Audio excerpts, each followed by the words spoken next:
¿Qué tal estuvieron las conferencias? ¿Asistieron?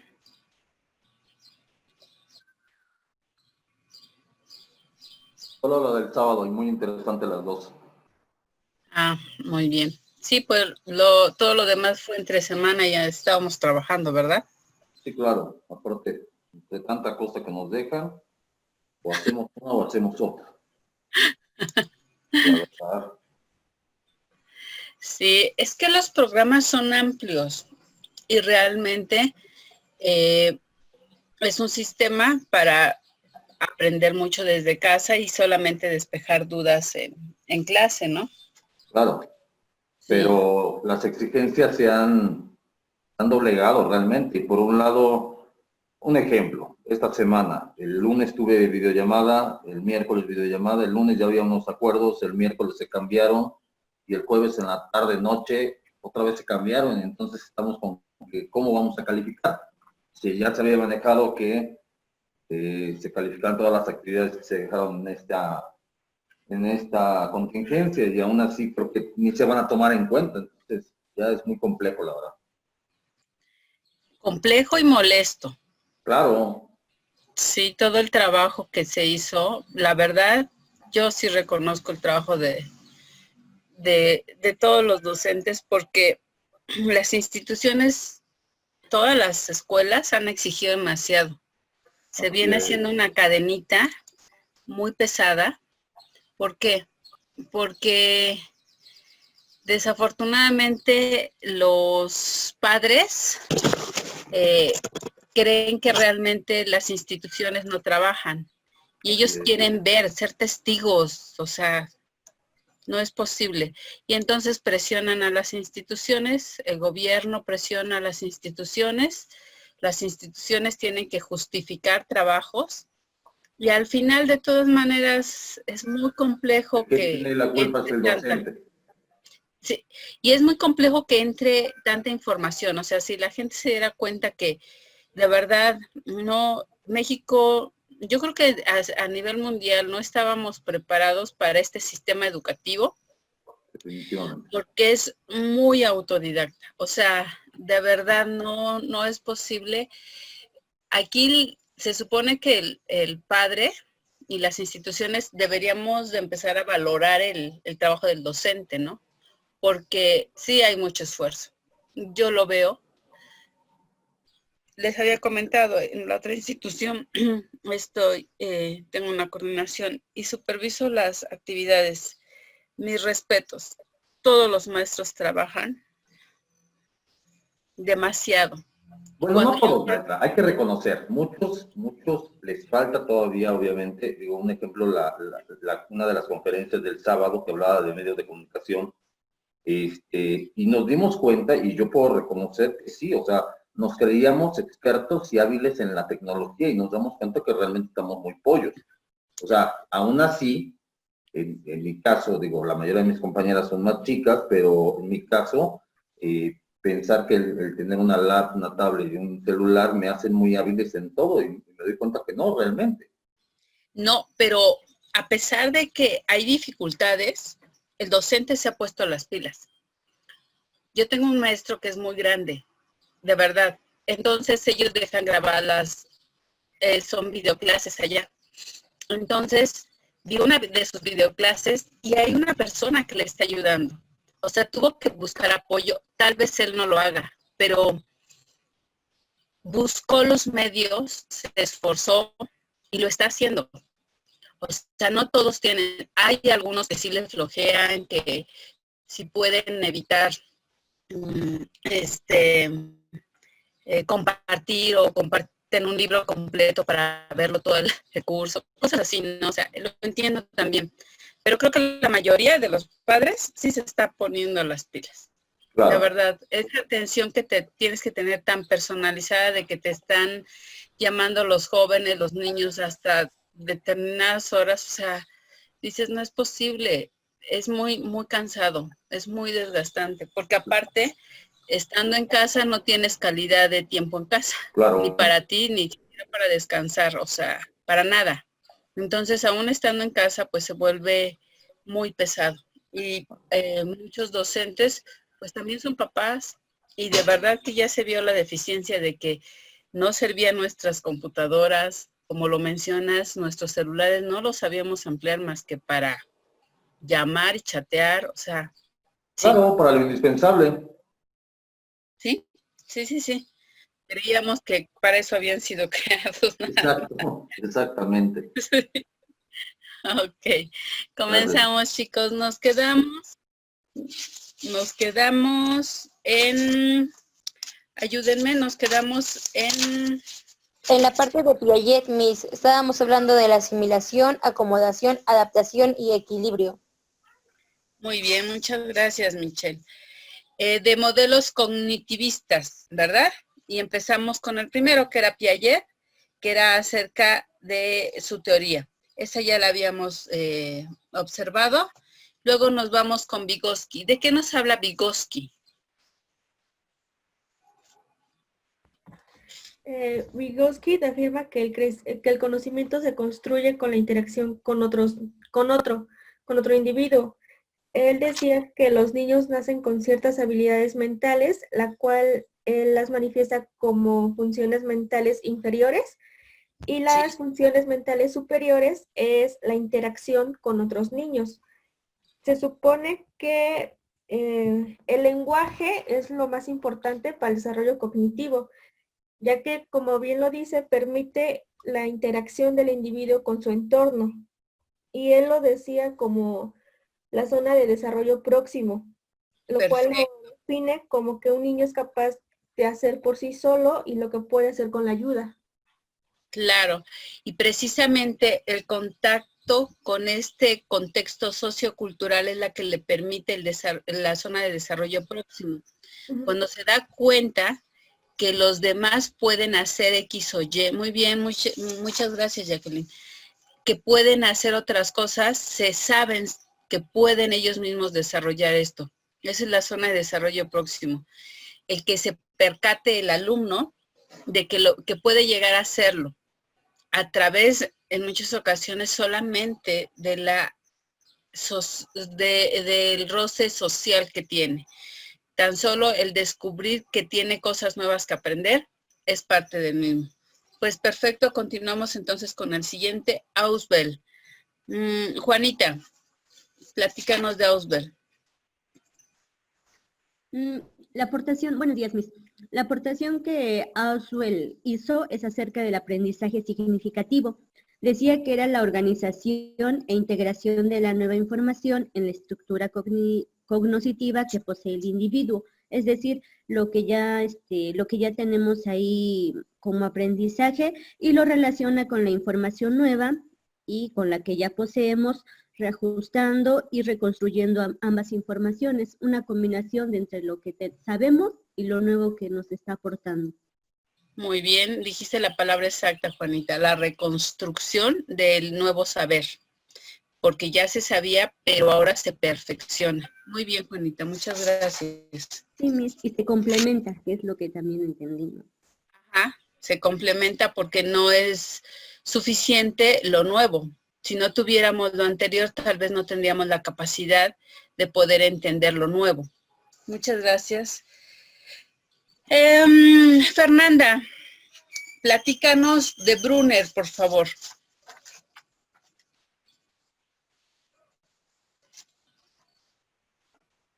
Sara, por favor.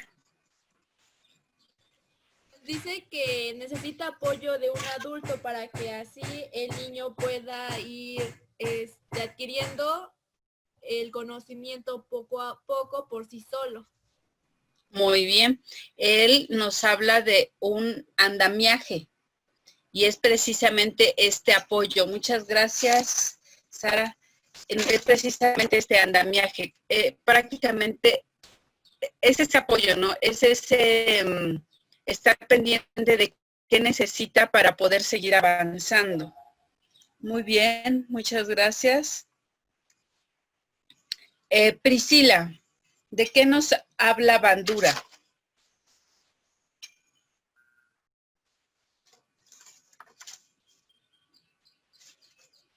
Stephanie, por favor. Buenos días, Miss. Buenos días.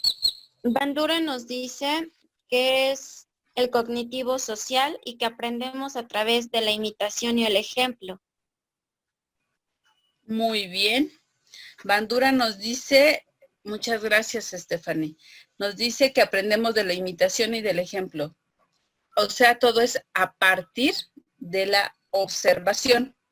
Para esto tenemos que tener atención, una motivación y poder recordar, tener esa capacidad del recuerdo. Recordamos al muñeco bobo de Bandura. Él dice que por eso es tan importante el ejemplo del maestro, el icono de lo que debe de ser el maestro. Nosotros podemos ver que los maestros en ocasiones pensarán que pasan desapercibidos. Los jóvenes, los niños, a cualquier edad, si ustedes, por ejemplo, en este momento recuerdan a un docente que marcó su vida, de alguna manera es un ejemplo, ya sea de cosas positivas o negativas. Yo quiero ser así por X o yo no quiero ser así por Y.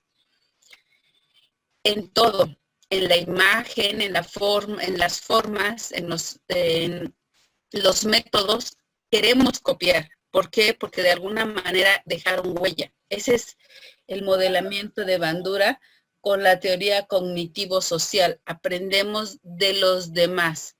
Stephanie, ¿tenías la mano levantada?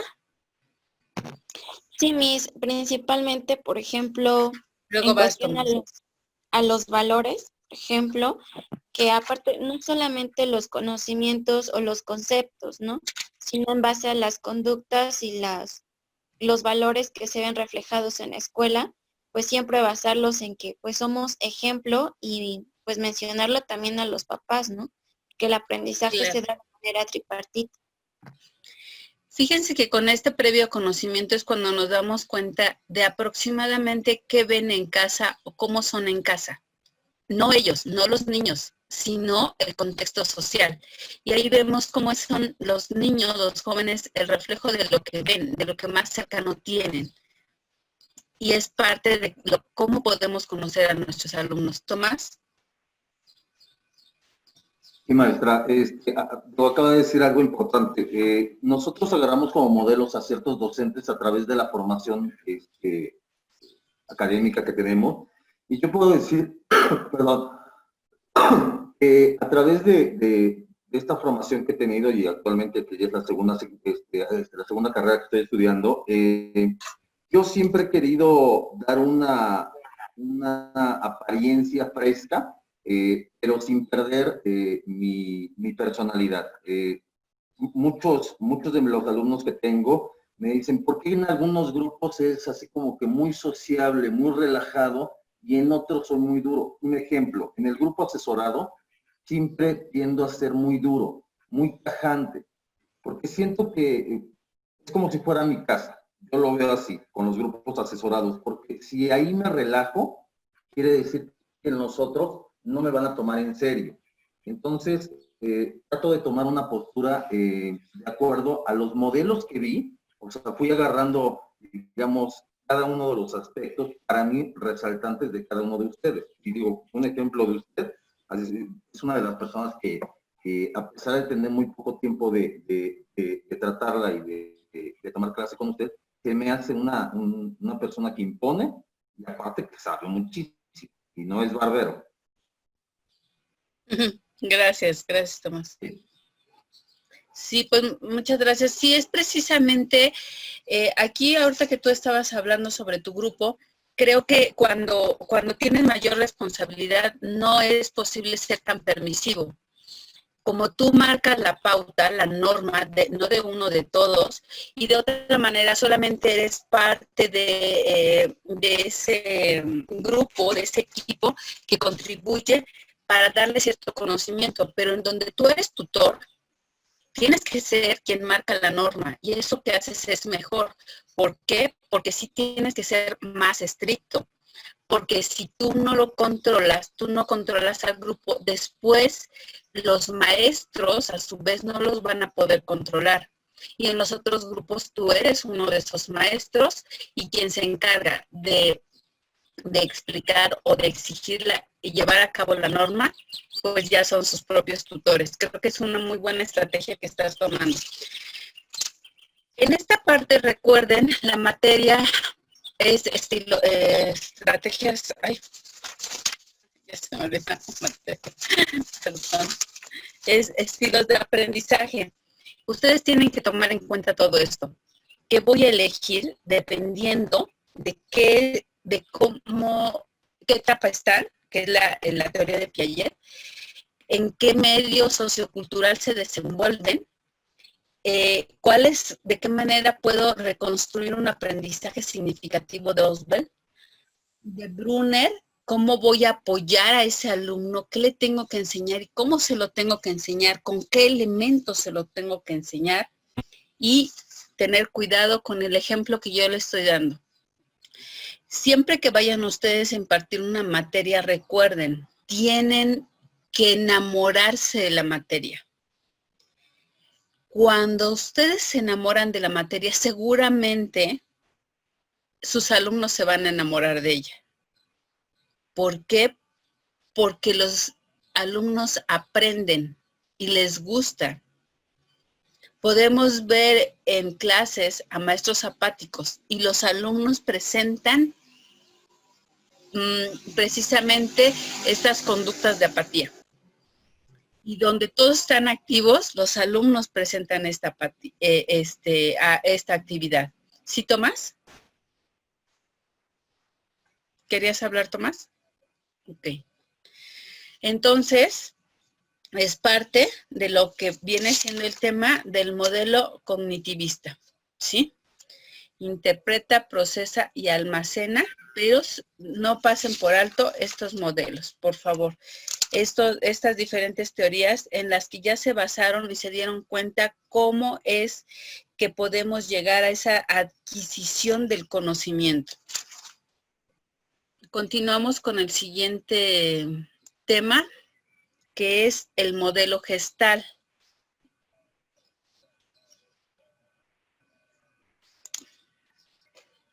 Faltó Bloom.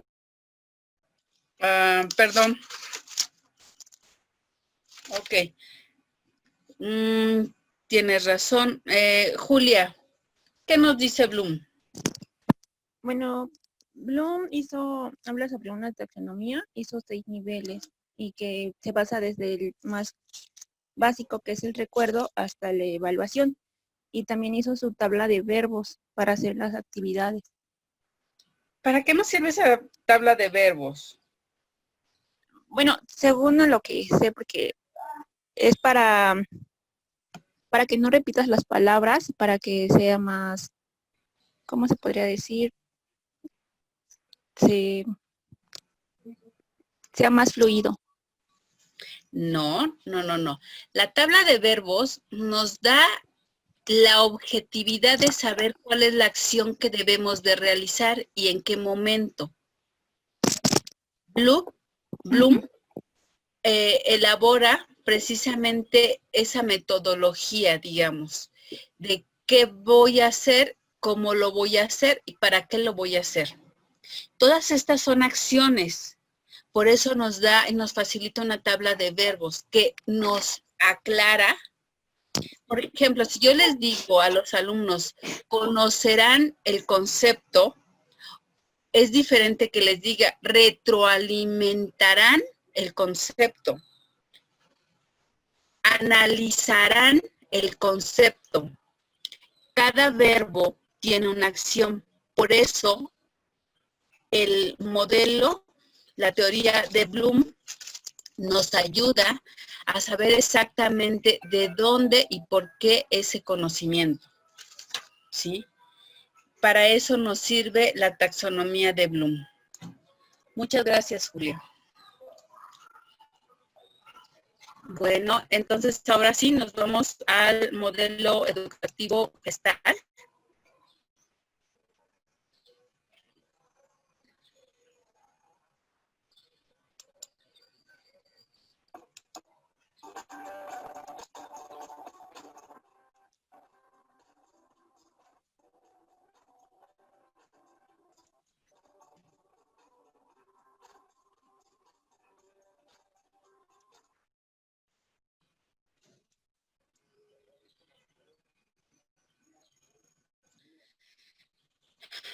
Perdón, quedaron dudas sobre el modelo cognitivista para que podamos avanzar. Ok, gracias. Nos vamos con el modelo educativo de Gestalt. Bueno, el modelo educativo de Gestalt surge en Alemania. En sí, la teoría surge en Alemania. Lo importante de este modelo para la educación es la forma y la figura. Recuerden que desde la infancia aprendemos con iconos. Antes de conocer, los iconos son imágenes. Sí, son esas pequeñas imágenes que nos van quedando grabadas en la memoria.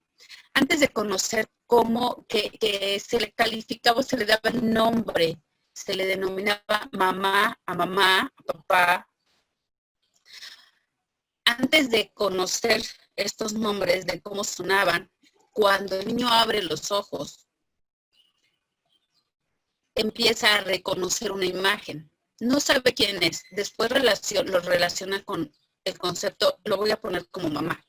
Abre los ojos, ve una imagen y empieza a escuchar mamá. Cada que él grita, llega a esa imagen y le dice, acá está mamá. Y entonces empieza a relacionar esa figura con ese concepto. Y después, con ese trato. Si mamá lo acaricia, lo apapacha, lo cuida, entonces eso es lo que está en el fondo de esa imagen. Todos desde que conocen, por ejemplo, ustedes son muy jóvenes, cuando conocen a alguien, lo primero que se les queda es la imagen. Si se veía amable, si era guapo, bonita, etcétera. Sí. Cuando llegamos a un lugar, nos damos cuenta de muchas cosas por la percepción que tenemos, pero la que fue creada por el primer impacto. Entonces, el modelo Gestalt basa esta teoría en la forma y en la figura. La forma es para la educación, para la pedagogía, es el cómo. ¿Sí? ¿Cómo voy a aprender qué es eso? Yo creo que ustedes han visto, hay unas imágenes superpuestas donde les dicen, ¿qué ves? ¿De qué color ves? ¿Azul o dorado? ¿Qué ves? Y pueden ver ustedes dos copas o una pareja besándose. Tienen diferentes cosas. Y depende de esa percepción, es provocada por lo que en un principio aprendieron o lo que tiene prioridad en sus mentes. Por eso Gestalt se basa en la forma y en la figura, fondo y figura. Vemos la primera impresión, pero en el fondo hay algo más, ya unas sensaciones, un conocimiento, y nos va a ocurrir con todo. Desde el modelo gestáltico, que el todo es más que la suma de sus partes. Cuando nosotros abrimos un rompecabezas, vemos que son muchas piezas, pero no sabemos qué es. Cuando lo vemos armado, podemos apreciar la belleza o la fealdad de la imagen. Tal vez no me gusta, tal vez sí me gusta mucho. Pero es mucho más cuando las cosas están armadas. Esta parte de Gestalt ya la habíamos hablado inclusive en la otra materia. Entonces es parte de esto. Watson nos dice que a partir, nos dice que la Gestalt se encarga de ver cómo percibimos la realidad. Cuando existe una realidad. Se dice que se causa insight, que es precisamente esta imagen que tenemos acá, que es cuando captas cómo entiendes el concepto, lo nuevo, y esto produce un insight, que sería algo así como el momento en que la percepción se acomoda a la estructura. Cómo lo que vi lo acomodo a ese conocimiento. Cómo lo relaciono con el conocimiento previo, pero todo a través de la imagen. ¿Creen que pase esto mismo con las personas invidentes, Gabriela?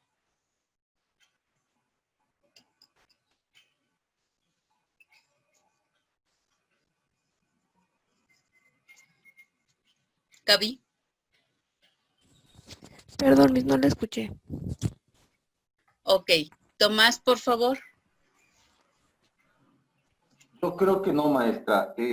Hace tiempo nos pasaron un video, yo no recuerdo en qué materia, pero decía que en el caso de los invidentes, si perdieron la vista en el proceso de crecimiento, no les costaría trabajo. Pero si desde el nacimiento, sí, porque como nunca han visto la imagen, no la pueden relacionar. Es como nosotros. Si usted me dice ahorita, imagínate un perro, pues a lo mejor yo me imagino un perro que me gusta y no necesariamente el que usted está pensando. Bueno, eso es. Sí. En tu ejemplo que estás dando, he ahí el detalle de Gestalt, que todos tenemos formas y fondos.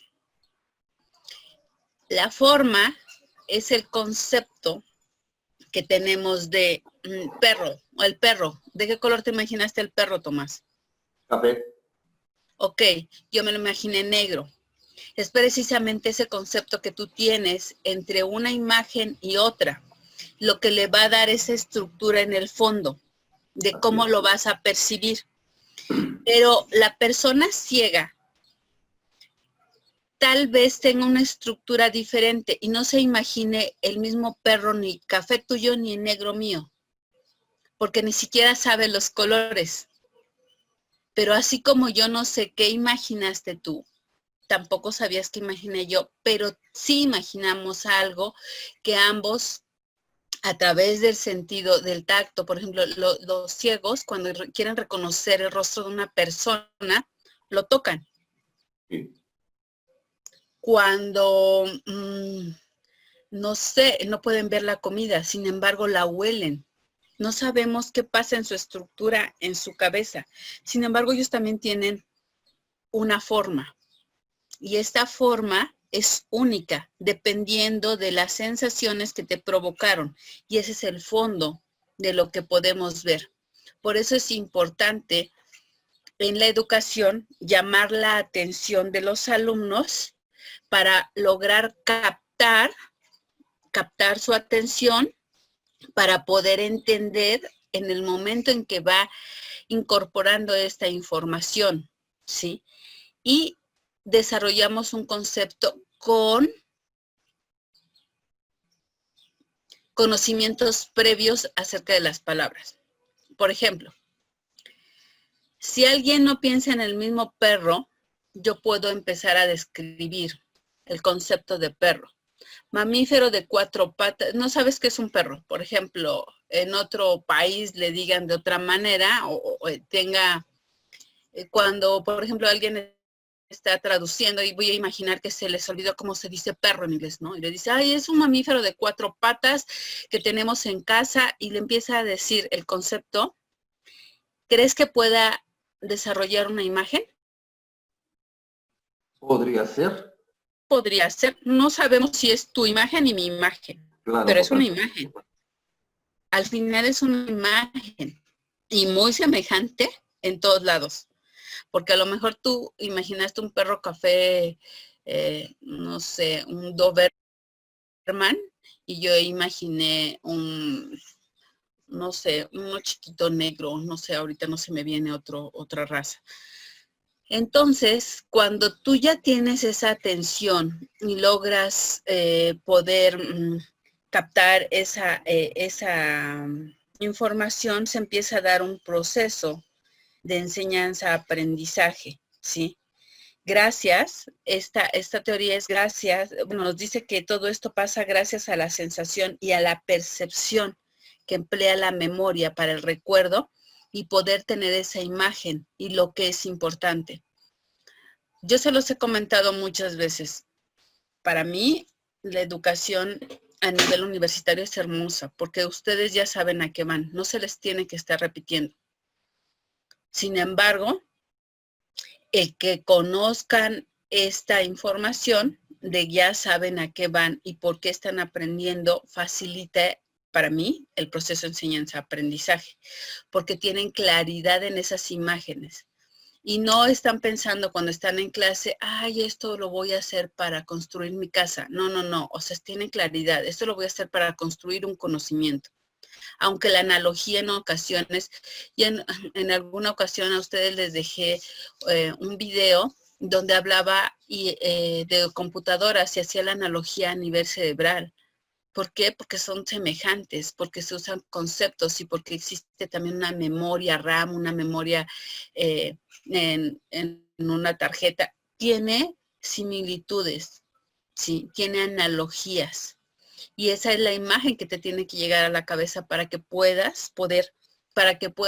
obtener esa nueva información. La comprensión del momento provoca un pensamiento y ese pensamiento se convierte en un aprendizaje.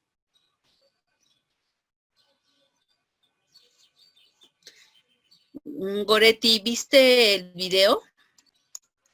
Sí, Miss. ¿Qué piensas? ¿En cuanto a qué? En cuanto al insight, el concepto que nos... ¿Qué aprendiste del video?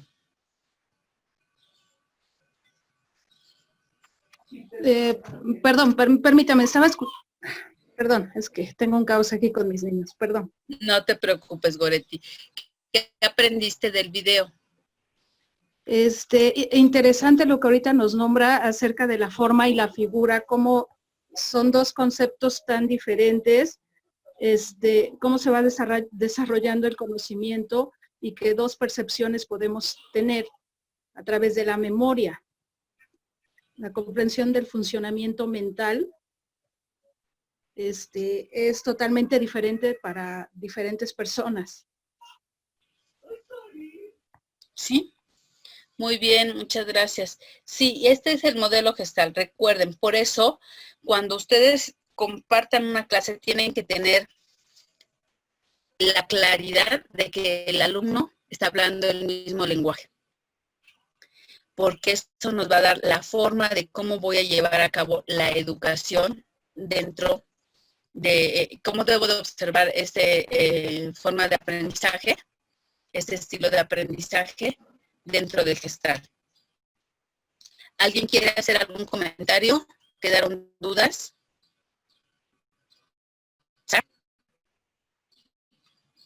Pérez. Yo, Miss. Dime, Juanita. Tengo una duda. Había escuchado el término gestal en el ámbito psicológico y me parece que es como una corriente o algo así. ¿Tiene que ver ¿Sí? entonces con lo educativo de igual manera? Sí, porque aprendemos a partir de esas imágenes y es lo que en ocasiones, gracias a esto, les damos importancia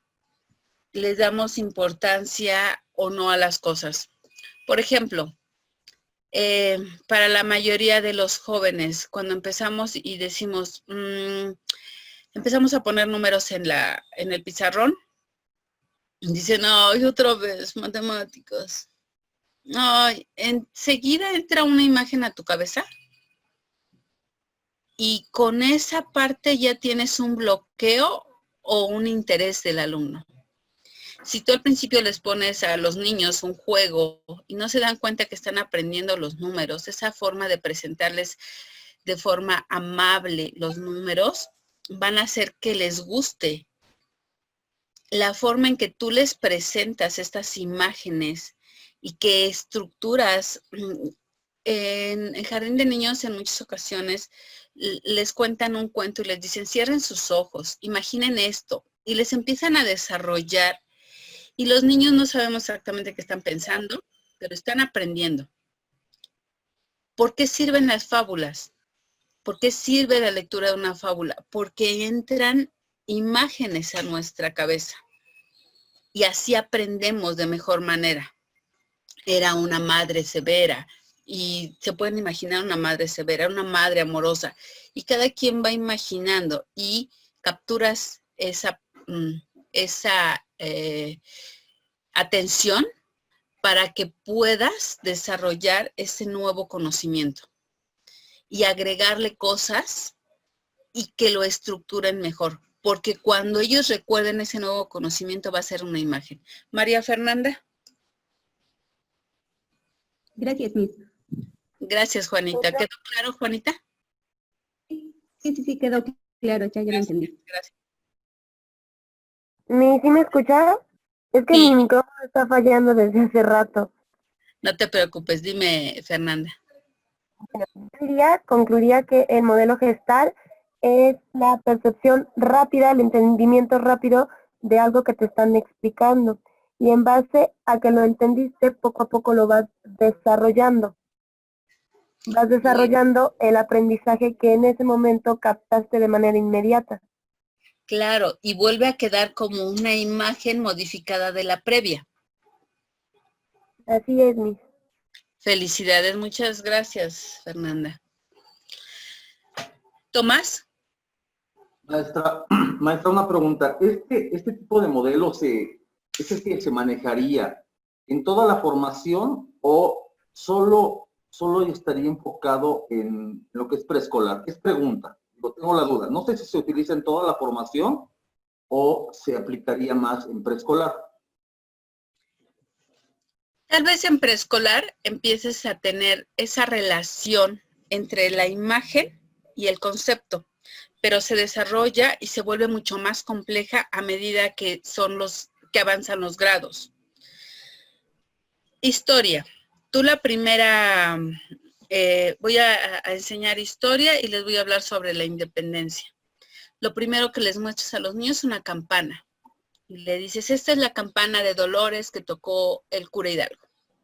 Y entonces le presentas una campana y tal vez al cura. Y relaciona dos cosas, que es una campana que sirvió para convocar, todavía no entiende bien qué es independencia. Pero estas dos imágenes las va a empezar a relacionar tal vez con esa independencia. Okay. En el siguiente grado, tú vas a aludir a esa imagen que tenían. ¿Recuerdan de la independencia? ¿Qué se acuerdan de la independencia? Que se tocó la campana, que fue el cura Hidalgo, ¿de acuerdo? Ok. Eso ya estoy hablando a nivel primaria. Vamos y, bueno, voy a enseñarles en qué fecha, en qué estado fue, quiénes más intervinieron, y les empezamos a mostrar ya un concepto mucho más integral de independencia. Después, en la secundaria, no solamente tocas estos temas, sino que ves por qué surgió el movimiento. Y luego en la preparatoria vas a investigar qué era lo que pasaba a nivel mundial, por qué también en México surgió un movimiento de independencia. Y el historiador en la universidad no solamente va a necesitar ese símbolo, la campana, al cura Hidalgo, sino todos los demás elementos y todavía lo global. Entonces, cada vez se va haciendo más complejo gestal y tienes que tener claridad de cuál fue el conocimiento previo para ingresar a este nuevo aprendizaje. Tú ya sabías que estabas aprendiendo desde que entraste a jardín de niños y ahora ya sabes cómo estás aprendiendo. Y ya se volvió más complejo. Gracias. Sí, gracias. Gracias. María Fernanda. María Fernanda. Se me olvidó bajar mi mano, mi disculpe. Perdón. Es que vi tu manita levantada. Ok. Entonces, eso es gestal. El todo es más que la suma de sus partes. Esa imaginación y esas figuras que tenían van a ser todo un complemento, pero también todo lo que interviene alrededor de esas figuras. Entre más avanza el nivel educativo, es más complejo. ¿Por qué? Porque este nivel educativo tiene que ser homologado. Y lo que en un principio Tomás pensaba en un perro café y yo en uno negro, tenemos que homologarlo y tenemos que lograr ver exactamente lo mismo para llegar a un mismo concepto. Y eso es ir moldeando la información, porque lo que fueron acumulando constantemente tiene que ser semejante. Recuerden que no existe verdad absoluta, sino una verdad real, generalizada, donde todos tenemos que hablar el mismo lenguaje. Y Gestalt ve que la realidad se debe de homologar dentro de la educación. Porque yo no puedo hablar de un perro con X características y de un perro con Y características, porque seguramente el aprendizaje sobre ambas razas podría diferir mucho, o los cuidados sobre los mismos podrían diferir mucho. Tengo que homologar y traer, evocar esa imagen para que esa persona lo tenga como real. ¿De acuerdo? ¿Sí, Tomás? Maestra, otra vez yo, ¿qué quiere? No, pero no te preocupes, está bien. A veces Con respecto a lo que comentó Juanita, que Gestalt en algún momento lo escuchó relacionado con la psicología, por eso la relación que hay con las imágenes, que las interpretes de acuerdo a lo que tú observas, ¿no? Sí, sí. Realmente la Gestalt surgió durante la Segunda Guerra Mundial. Stephanie, ahorita te respondo, Tomás. Miss, en el ejemplo que ahorita estaba dando, por ejemplo, de la campana, entra lo que intervienen los 3 elementos que intervienen en el aprendizaje, que es la nivelación, normalización y agudizamiento. Sí, claro que sí. Es donde le das más importancia y aumentas elementos importantes para que esta información sea mucho más completa y entonces la suma de sus partes sea mucho más compleja. Y entonces estos procesos cognitivos se van volviendo más ricos en información y la manera en que los guardaste y cómo los vas a recordar. Sí, muy bien. Felicidades, muy bien, Estefanía. Miss, entonces, perdón, la nivelación, por ejemplo, entonces tendría que ver por eso, a lo que usted se estaba refiriendo de buscar en qué grado estamos, en qué grado del aprendizaje estamos.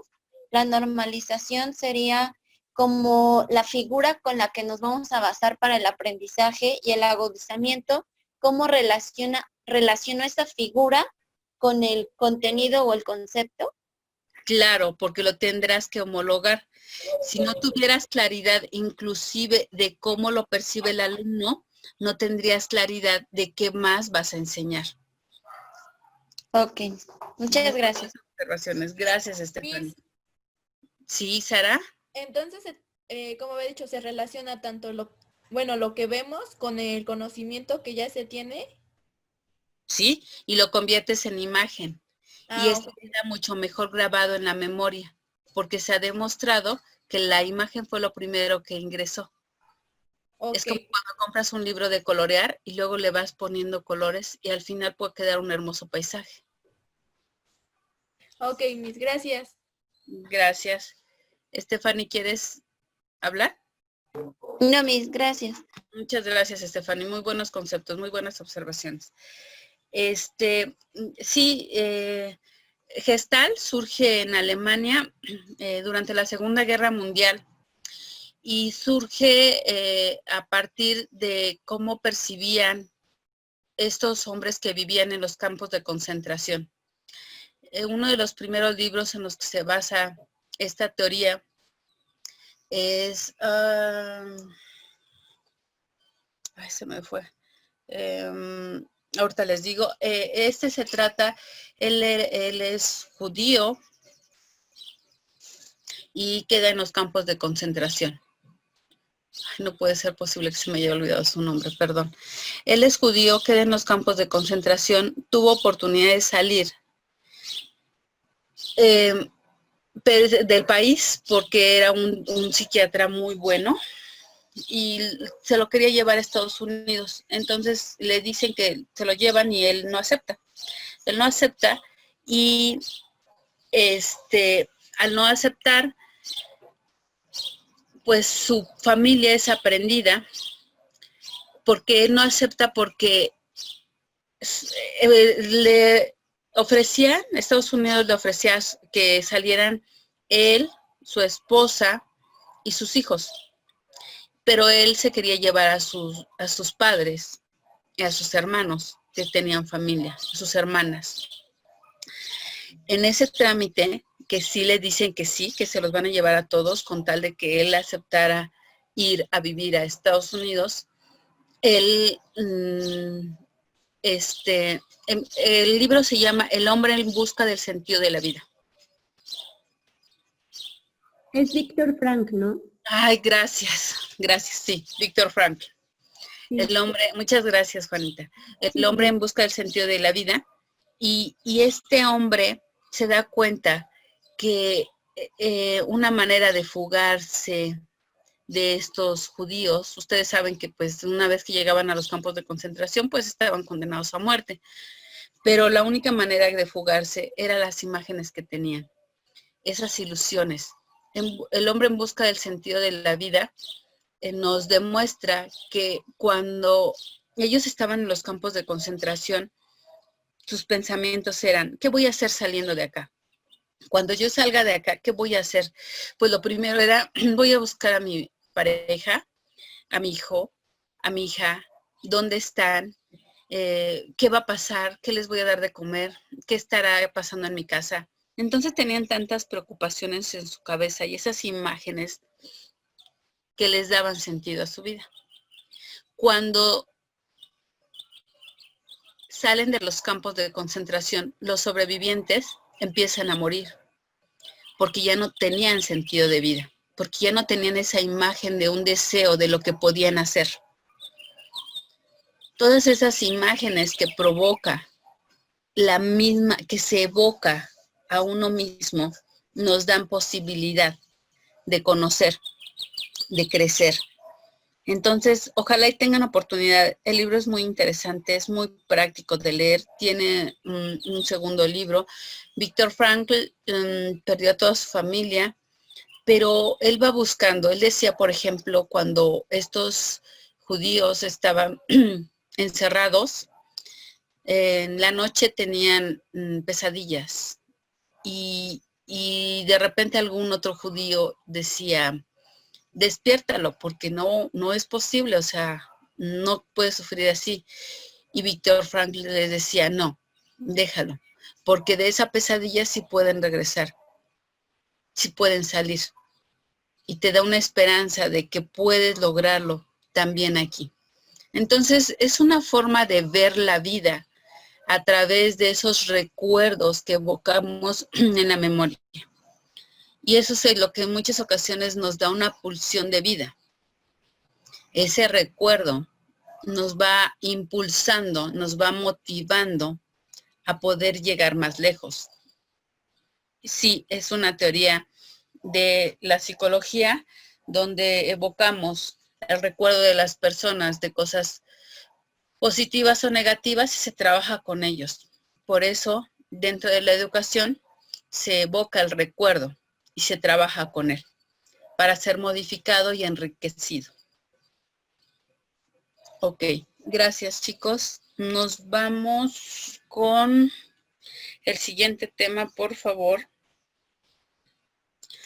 que viene siendo dudas sobre, bueno, lo último fue un comentario.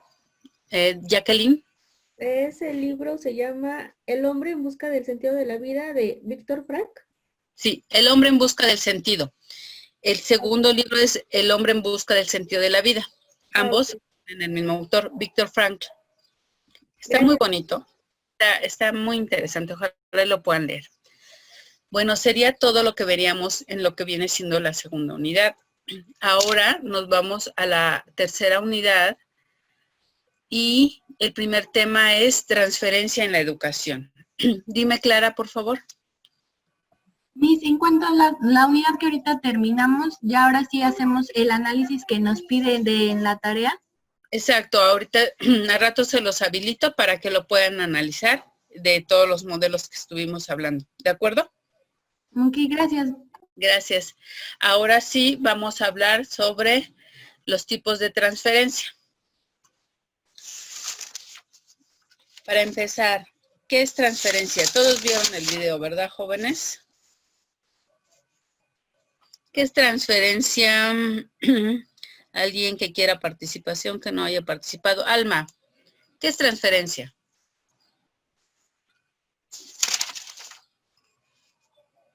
Alma. Concepción. Sí, mi Ok. transferencia me suena como transferir, ¿no? Y decía en el video que consiste en la aplicación o utilización del nuevo aprendizaje, la transferencia del aprendizaje, que se logra cuando el estudiante aplica los conocimientos adquiridos en el aula para resolver un problema nuevo. Muy bien, eso es transferencia, precisamente la aplicación en la utilización del nuevo aprendizaje. Muy bien, muchas gracias.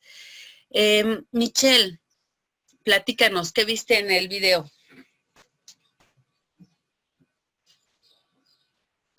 Michelle. Que existen tipos de transferencia del aprendizaje y son lateral, vertical, cercana y lejana. La lateral es lo aprendido en situaciones similares, lo que se transfiere en situaciones similares, con el mismo nivel de complejidad. Platícanos. Platícanos de la lateral, Michelle. Por ejemplo, en el caso de preescolar, un decir, vamos a ver cómo aprendió, por ejemplo, los colores, y fue en el contexto educativo a partir de un juego.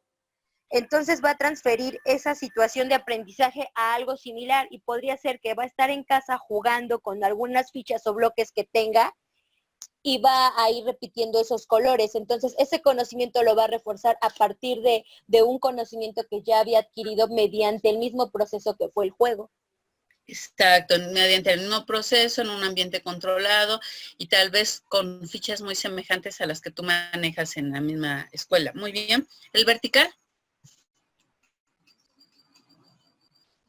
Michelle.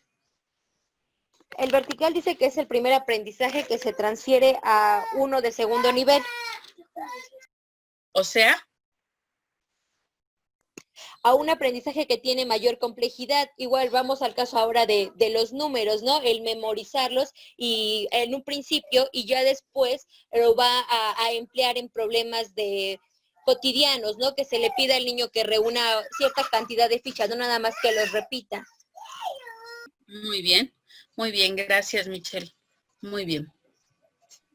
Profa, igual en el vertical, yo también entendí y estuve investigando, bueno, que también requiere de que aquí ya necesitamos un aprendizaje previo para ya poder hacer, bueno, de nuestras habilidades elementales para poder ya ahorita realizar estas actividades en este nivel.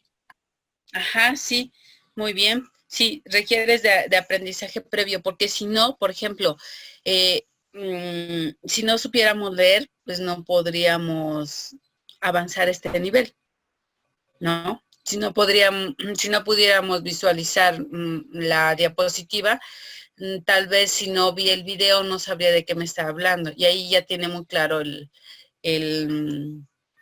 la diapositiva, qué es lo que estamos abordando. Muy bien, tienes que tener un conocimiento previo. Ok. Y después Salomón Perkins nos habla sobre transferencia cercana y lejana. Gaby Torres.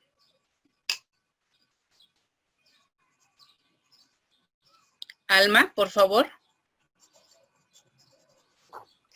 Bueno, yo investigué que la transferencia cercana es la que sale espontáneamente y automática de las destrezas, con poca necesidad del pensamiento reflexivo. Ok, muy bien. ¿Me puedes dar un ejemplo?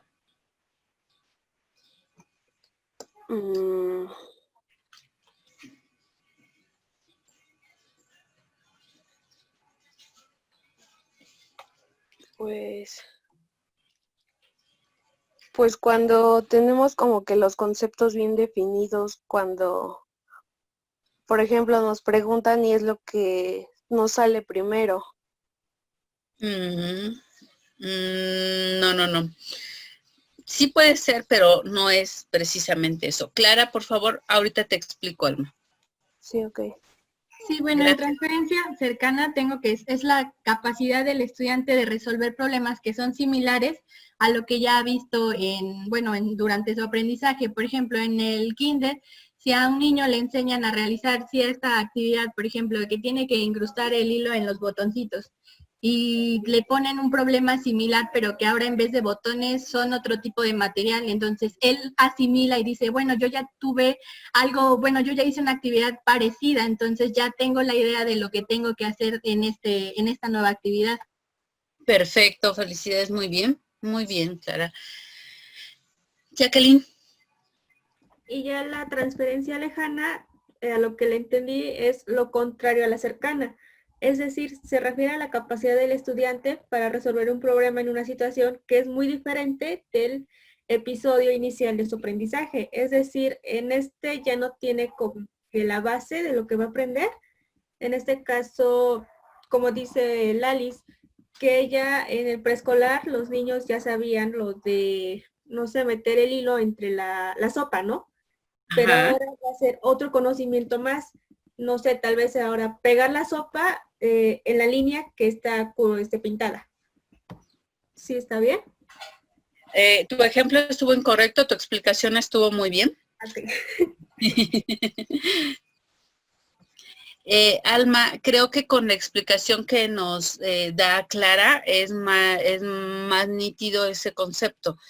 Es precisamente esas situaciones semejantes que las vuelves a repetir inmediatamente. Otro ejemplo sería, ¿cómo puedes sacar el perímetro de un triángulo que mide de un lado 10, del otro 8 y del otro 9? Y entonces al siguiente le pones, saca el perímetro de un cuadrado que mide cada lado 2. Y entonces dice, es perímetro, este es un cuadrado, tiene 4 lados, este tiene 3, hice una suma de 4, hago una suma de 3. Entonces estás haciendo problemas iguales. Y sabes que la relación de la resolución del problema va a ser la misma. A eso se refería la transferencia cercana.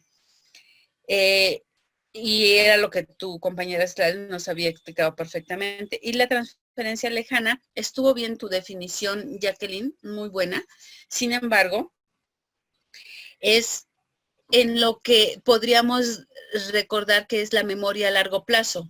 Lo que aprendiste tal vez en la primaria y de repente te está sirviendo para resolver problemas en la secundaria.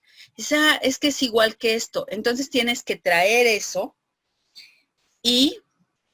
pero ya más complejo, ya con otros nuevos conocimientos, pero que asemeja en algún momento ese recuerdo de cómo lo solucionaste. ¿Sí? Nos enseñan la regla de 3 en la secundaria. Y yo, hasta la fecha, aplico regla de 3. Yo. ¿Por qué? Porque ese recuerdo me ha servido para resolver asuntos en mi aquí y en mi ahora. Ese conocimiento de hace mucho tiempo lo evoco, lo traigo y lo ocupo. ¿Sí, Clara? Sí, igual, por ejemplo, en mi caso, ahorita en la carrera de nutrición, yo creí que se iban a complicar un poquito más las fórmulas porque no soy muy buena en matemáticas, pero al darme cuenta que literal, al realizar todas las fórmulas son puras formas, es pura fórmula de 3.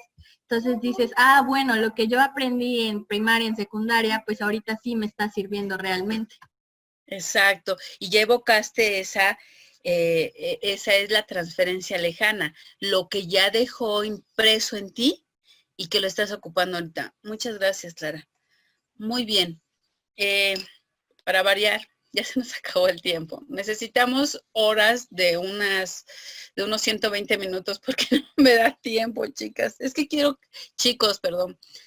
que todo quede bien claro porque si no, después pues de nada sirve que vayamos a 1000 por hora si no queda ni siquiera un poquito realmente impreso en sus memorias. Entonces espero que, bueno, ya lo vaya yo aprendiendo a agilizar un poco más, porque también me encanta compartirles parte de lo que me apasiona.